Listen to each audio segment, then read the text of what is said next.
With the applause of our audience still ringing in his ears, our soloist, Earle Hummel, has joined us at the microphone during these few minutes of intermission. The Conus Concerto and your performance of it, Mr. Hummel, seem to have scored a definite hit. But I'm sure that many who heard it just now were encountering it for the first time. How did you happen to settle on this particular work as a solo vehicle? Well, at one time, the Conus Concerto was quite popular. Chrysler played it, Heifetz played it, and many of the artists of 25 years ago played it quite frequently. I learned it at that time, and I liked it. I liked the tunes. I liked the orchestration. It gives a lot to the orchestra to play. And, well, that's the reason I chose it. Well, it certainly is a very engaging piece of music. You mentioned Heifetz. He's the one other violinist that I know who's proselytized for the Conus Concerto. Do you think that if it became a little bit better known in our time, that it might again find a place as one of the perhaps more minor staple concertos? I doubt it. The trend today seems to be against the minor staple concertos. So it isn't likely that it will ever become very, very popular. Well, you've done your bit. Yeah. What about your career as a violinist, Mr. Hummel? Coming from one of the most distinguished musical families in this area, I would think it was almost preordained that you might take up the violin or some other instrument. Well, I guess my father decided that. He asked me when I was 5, what would you like to study? So I said, well, I'd like to do what you do, which started a career, but really my father decided. Well, I've often wondered about this, but never thought to ask you until now. Can you claim any lineage back to Johann Hummel, for example? No. I think Johann Hummel was German, and we're Dutch. Hummel, by the way, wrote a concerto for violin and piano that you and your piano-playing brother Stanley might look into sometime, or perhaps you have. Well, I know the concerto. We've never played it together, but I know of it. I think it'd be interesting if you did sometime. Maybe we will. Who knows? When did you begin your professional career, Mr. Hummel? How did that start? I don't know when I began. I sort of remember that I once played the Mozart Fourth Concerto when I was 8 with the Kingston Symphony Orchestra, and that's all I know. What are some of the things that happened after that? After that, I went to play for Mr. Kneitel, and he took me as a scholarship pupil. I studied with him until I was 18, until his death. Kneitel of the famous quartet? Yes. Uh-huh. What do you want to know about after that? What happened after that? Well, looking back over the years, I know that you have played with some very distinguished musical organizations and for some very distinguished musical personages. Could you tell us something about them?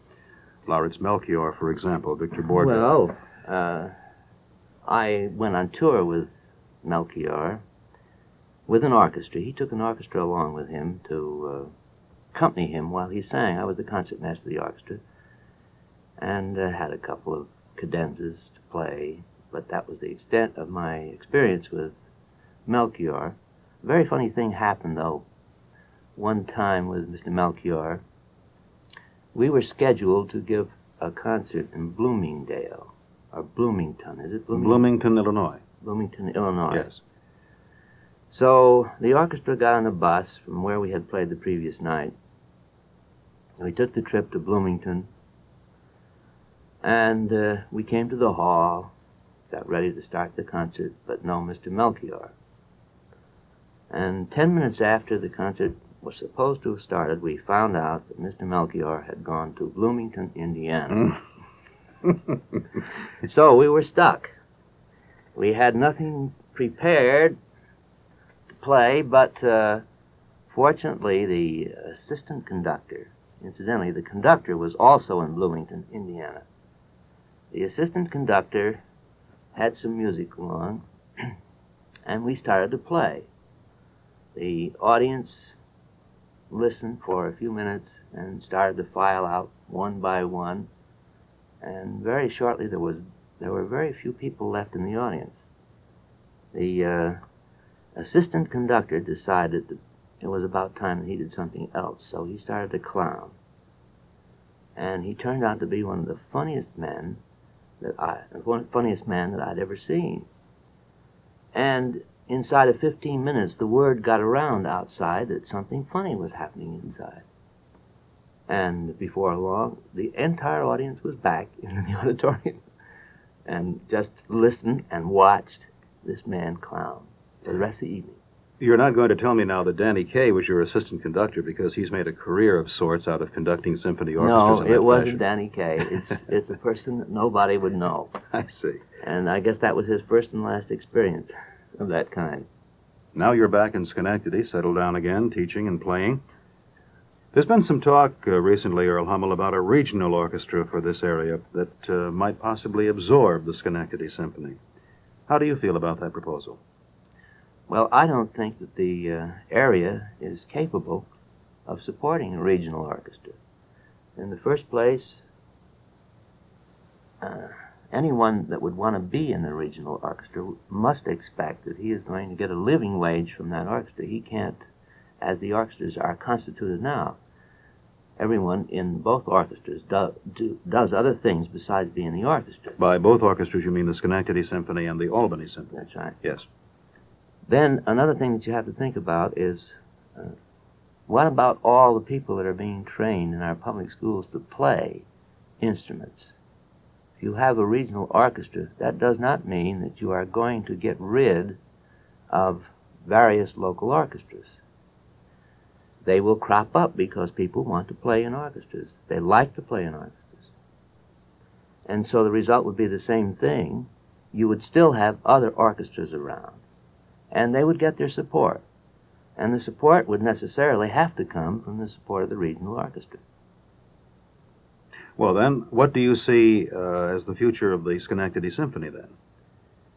The orchestra has been playing 3 concerts a year, plus its children's concerts, pop concerts, and so forth. Is this as much as can be expected of the Schenectady Symphony under its present setup? I would say that maybe another concert per year, but not more than that. Mm-hmm. I don't think the amateur status of the orchestra would support anything more than that. And probably it shouldn't be supported more than that. The people in the orchestra are enjoying what they do. They get a lot of benefit musically from doing what they do, and that, I think, is the important thing. You have to take care of the people who are amateurs, good amateurs, in music.